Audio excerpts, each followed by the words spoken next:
Hi, and welcome to another episode of Israeli Frenemies. I'm Jacob Ner David, International Council Member of the New Israel Fund. Here with me today is Zohar Tal, Likud Central Committee Member and Chairman of the Oz Zionist Foundation. Welcome.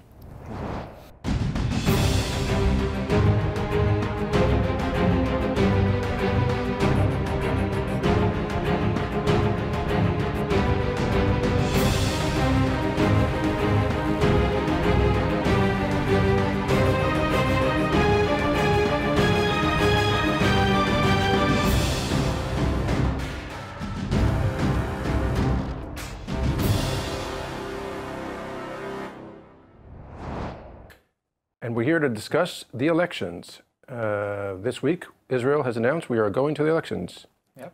Well, it's going to be very exciting. Actually, the election date is set to April, and the Knesset already dismissed itself.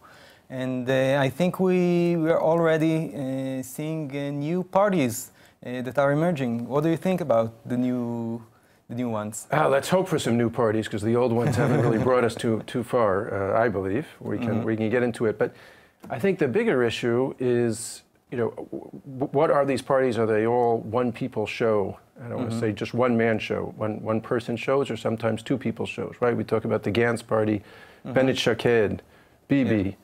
As a member of the Likud, do you believe that there's more to it than Bibi? And how do you look upon the Gantz party and all these other ones? Yes, well, okay, let's start with the Likud party. I think that the Likud party is unique in two ways. First of all, we already know who the leader is. We know that Netanyahu is going to lead it. But we also see that in every elections, new faces emerge in the Likud party. That is partly because there are open primaries. And new people and new blood is streaming into this party. I think it's a good thing. How does it affect policy? Let's go to a hot button issue. The Likud, 2 states, 1 state. Yeah, from a policy point of view. Well, the Likud is a large party. There are different opinions. By the way, I think that the whole political system would be much more stable if we had only 2 or 3 major blocks instead of this fragmentation that we see. But let's talk left and right. I think that the right wing is very stable in terms that we already know who the leader of the right wing is. But the question is, who is the leader of the left wing? Well, I think we need right, and I think we need to get more texture in terms of left and right, and what defines left and right. Are we talking economic policies, social policies, security policies, human rights? And I think one of the problems of the political system today is that it's a salad, and nobody really understands exactly what they're voting for, apart from, let's say, Meretz, which has staked out its positions. So perhaps Zandberg is the leader of the left. Zandberg is the leader of Meretz. Will Zandberg emerge as the leader of the left? Let's see. I think what we saw with Gabay, which was a lack of content, it was all about himself. He gave a 6-minute speech about how great he was, and then he didn't really say much in terms of policy or content. And I think what we've seen is a lack or a vacuum of content. And I believe that if we want to call right-left, which I disagree with the divisions, but Bibi, I think if he returns to actual content and tells us something about, okay, you almost made it to the finish line, you almost made it to the end of this candidacy, this tenure, you're going for re-election, where are you taking us? That I don't think we know. And I don't think we know Likud as a party where they are, and I don't think we know where Gabay, by the way, is, or the Labour Party, if there is a Labour Party. What's the Labour Party's positions? Do they enter a government that doesn't commit to this? Do they enter a government that doesn't commit to that? But I can tell you that the Likud Party it is very clear that the Likud Party is Zionist. Can you say the same thing about the Labour Party? You can definitely say that about Labour, and you can say it about Meretz. Those are all Zionist parties. Meretz, at its very definition, is a Zionist party, and if they weren't, they would be called something else. And there are parties such as Hadash and others who don't clearly state that they're Zionist parties. So I think if we're talking about the Zionist parties that are committed to the Zionist vision, to the state of Israel as the homeland of the Jewish people, Meretz is clearly in that camp.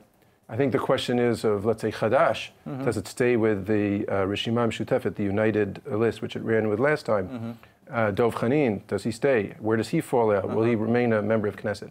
But I think in terms of all of us sharing a vision of Israel as the Jewish state, we clearly are all there, in my opinion. We're clearly all there.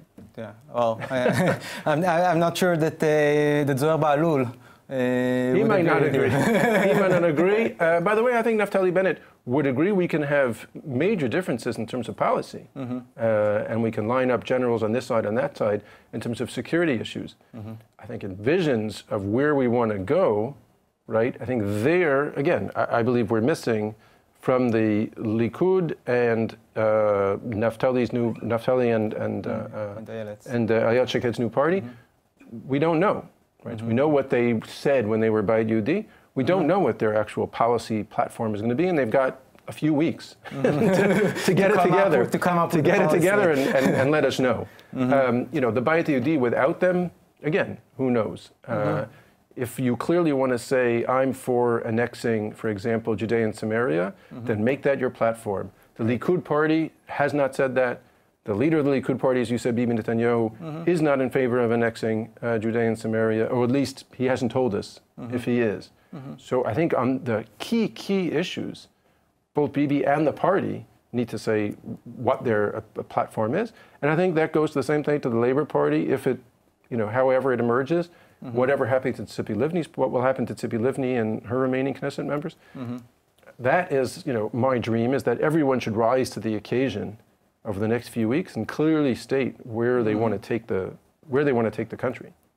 Well, I think that the Likud party, either Netanyahu, Prime Minister Netanyahu, or others, are pretty clear in most of the policy issues. I think that that newcomers like Gabi Ashkenazi or Gantz are complete unknowns, and that is on top of that, that if they get, I don't know, 11, 12 seats, we only know the chairman, the guy in the first place, right. But who are the others? What are they going to be? Right, and how stable would those parties be? And we've seen parties like that come and go after one tenure in the Knesset, in the parliament. I think the bigger issue, again, is where will they stand on key issues, not only security and foreign relations, but where will they stand on other key issues facing the country?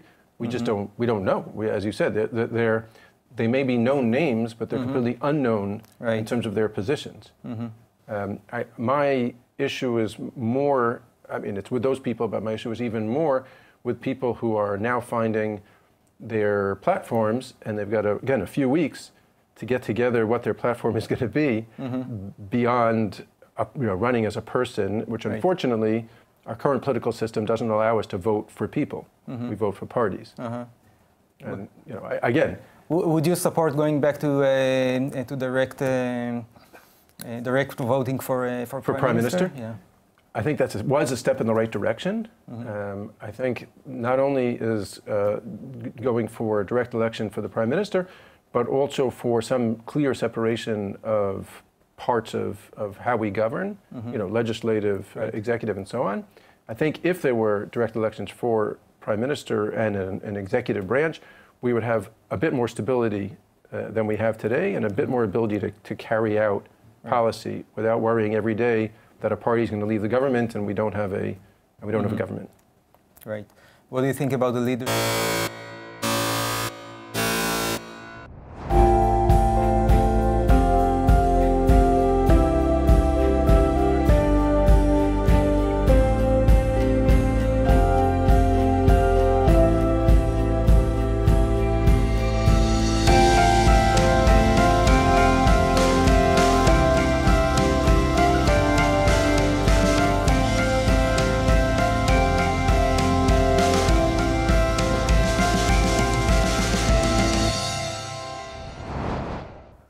Well, we've seen huge accomplishments on the last 4 years with Prime Minister Netanyahu as Prime Minister and as Foreign Minister. We've seen re-establishment of relationships with states in Africa, in Latin America, in East Asia.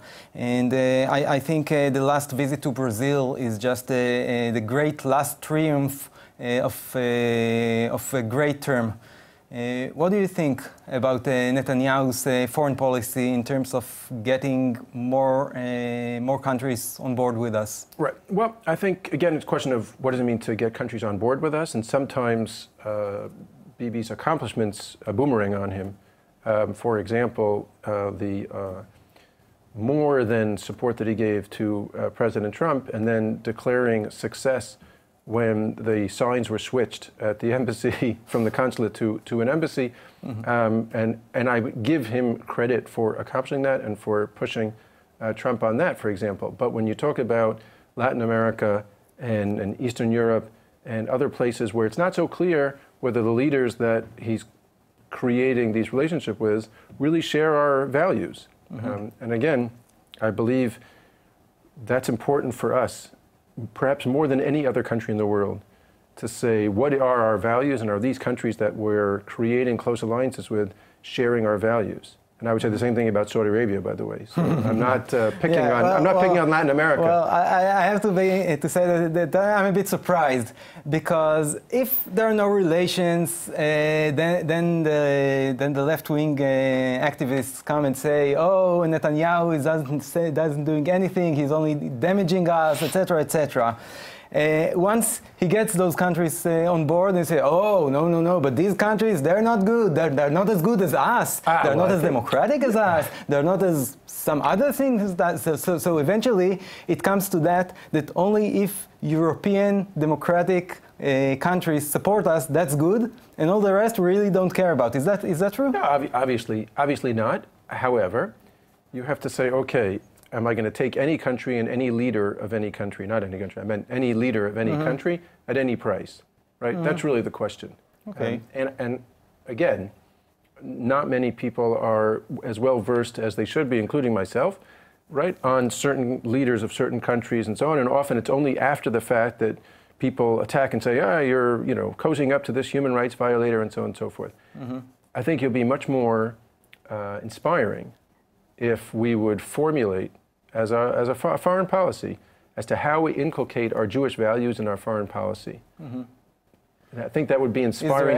Is there any other country in the world that actually has a checklist for foreign leaders before they communicate? For foreign leaders and for foreign policy. Sometimes you agree to sit down with people, but you definitely include human rights in your foreign policy. I'll give you a historic example, which was very important to us. The United States did not move forward with trade with the Soviet Union until the Jewish people were allowed to immigrate. There were famous slogans, right? No free immigration, no free trade. There was a whole law in the United States called Jackson-Vanik, which didn't allow for free trade with the Soviet Union until Jews were allowed to immigrate freely. So definitely human rights play an important part in foreign policy.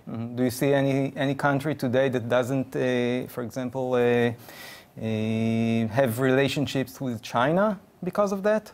Or because of its boycott of Taiwan? I think we can be very critical of countries, right? Even, let's say, under the previous American administration, not this one, leave this one aside. Let's talk about the Obama administration, right? I think they didn't live up to people's expectations in terms of, for example, relations with China. We all recognize the difficulties and the balances and in terms of economics and human rights, but not to say anything about human rights, right? And that's what people critiqued President Trump as well. Not to say anything about it, right, means there's no balance. It's only this, right? When President Trump talks about how many weapons deals that we have with Saudi Arabia, okay, but it balanced against what? Or in other words, so that's it?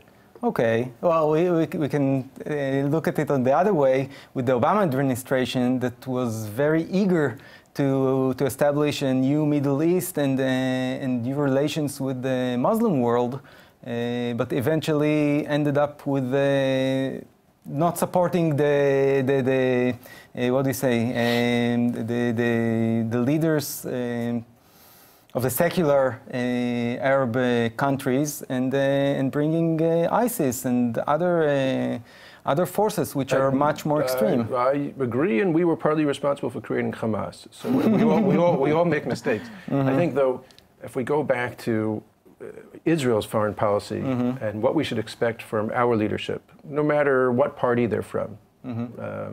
We talked about Zionist parties. Right. So part of the Zionist ethos, right, is carrying out what I would call Jewish foreign policy. If we're not, then what's the basis of Zionism? So I think if we integrate that into our foreign policy and we think, how does that affect our foreign policy, then one, there'll definitely be balances, but at least people will know what we're balancing. At least people will understand, okay, for strategic reasons, we're going to have a free trade agreement and sign a free trade agreement with this country, whether it's Brazil or any other country. But at the same time, we're also going to talk about A, B, and C, if there is A, B, and C to talk about it. Okay, I think, by the way, that there are balances.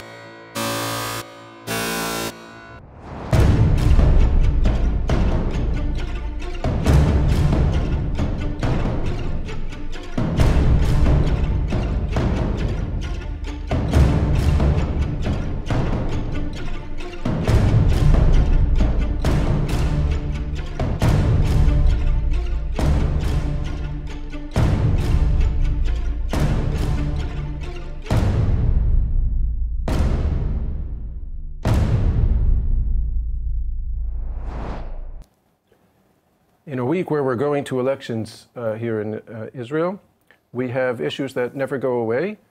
One of those issues, obviously, is the dismantling of settlements in Judea and Samaria, whether called illegal or illegal. How do you think this plays out? Do you think this is flaring up because of the elections? Well, it is flaring up every once in a while, but obviously there is a clash of views in terms of what is the land of Israel and who it belongs to, and where every citizen in Israel sees his position. I can tell you my position. I believe that the land of Israel belongs to the Jewish people, period, and it is our right, our birthright, our lawful right to establish settlements anywhere. Having that said, I think that it should be, and we've seen that it can be done in a way that doesn't harm anyone, that doesn't get to clashes with the security forces. In my opinion, by the way, that's the red line. As a paratrooper in the reserves, it hurts me to see that the security forces personnel are being hurt. I think it would be logic to assume that it has something to do with the elections, at least from one side. Well, let me ask you this: you didn't define land of Israel, but I'll just go on. You can assume that it includes Judea and Samaria. I'll go on a limb that includes Judea and Samaria. I'm not sure about Gaza or the Golan Heights, which actually has been annexed as part of Israel. But if we talk about just Judea and Samaria for the moment and leave out Gaza and Golan Heights for different reasons, but if we're talking about just Judea and Samaria, look, I think we've left Judea and Samaria in limbo for 50 years. Shame on us, and I mean shame on us for everybody involved. I think, though, those who are Israeli citizens have more rights and more privileges than those who don't. And the people who live in Judea and Samaria who are not Israeli citizens, call them however you want, and they will call them, self-define themselves however you want. But the non-Israelis currently living in Judea and Samaria obviously have rights, and we've left them in limbo for 50 years. But by the way, I think just as problematic as we've left Israelis in limbo, who we've allowed to go create settlements, whether legally or illegally. I think, number one, if they're illegally, right, then that's it. That there should be no even debate about it, and no member of Knesset, certainly from the Zionist party, should argue with something that was clearly illegal. Okay, what about Khan el-Ahmar? Is that legal? I think... Should it be evacuated? Yeah, I think we should apply the same law to everyone, but again, recognizing that we have a wide area with many people who we've held in limbo for 50 years. I don't think limbo is good, and I think limbo has led us down a terrible path. Now, if somebody's position is let's annex Judea and Samaria, we can debate that. Okay. But if that's not their position, then we've got to get to clarity. Right? And until then, both outside of Israel and Israel, you know, images like we see of Jewish, you know, people who are demonstrably Jewish, who have the Israeli government institutions, whether it be the Supreme Court or otherwise, have said are illegal. The Israeli government has said, you should leave, and then they refuse to leave, and that leads to the clashes that we see today. One, it just breeds, you know, senseless hatred within the Jewish people, but it also creates great fodder outside of Israel. Yeah, even though, as much as it hurts me to see these pictures that we see right now, I think that the settlers themselves have been self-boiling for a long time because of the feeling that either the Supreme Court or other government institutes have been very political in their responses to their applications. Have they been political? You could look at it obviously from the other point of view. It's all politics, but you can look at it from your own point of view. Well, everybody decides something based on some inner voice. If you're on the Supreme Court, you're supposed to base that or balance that at least with what the law actually says. You know, and the law actually says, and if we're going to go anywhere, we have to look at what the law actually says. And I believe that members of the Jewish Home Party should be the first people to say, respect the law. They should be the first people on the scene to tell settlers, hey, Supreme Court said you've got to leave, Don't start fighting with our army, right? If you create situations where people are being told, the Supreme Court's terrible, the Supreme Court is all political, ignore them, and so on and so forth, then where does that lead us to? You know, and I think that's the saddest thing, not only of these images, but what leads to them, right? These, again, not operating in a vacuum. You have spiritual leaders, political leaders, right, of these young people. Okay. And I believe they're leading them down a very dangerous path. I think that we saw that legal solutions can be presented or negotiated, and I'm not sure what was the reason to start today evacuating. Why was it so important to start it today? I think that that if the goal is actually to settle Judea and Samaria. We can't end such a contentious discussion without a good word. So for me, my good word is, I think this election, we can't end such a contentious discussion without a little good word, a little bit of light. And I think the light for me is that no matter what your political opinions are, we have a healthy political system that everyone respects, and I think that's a blessing for us. Well, I'll second to that. I think we're starting a very, well, relatively short, actually, political elections campaign. And I hope that it will be about issues, about things that really matter to the Israeli citizens, and not about gimmicks and things that set us aside from the main issue, which is making Israel stronger and better for the benefit of all of us. Thank you for joining Israel Frenemies once again. We look forward to speaking with you next week.